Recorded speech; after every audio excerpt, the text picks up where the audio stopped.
সবটুকু বিশ্বাস যে দিয়েছে ভেঙে, তাকে কৃতজ্ঞতা জানাই। সে দিয়েছে আমার অন্ধ চোখে আলো, যার বিশালতার মাঝে আমি একটুকু পাইনি ঠাই।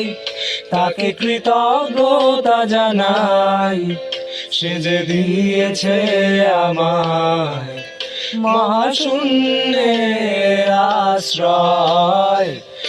আমার সব অপূর্ণতাই যেন হয় আমার শূন্য পথের প্রতি শ্রেয়তম আশীর্বাদ।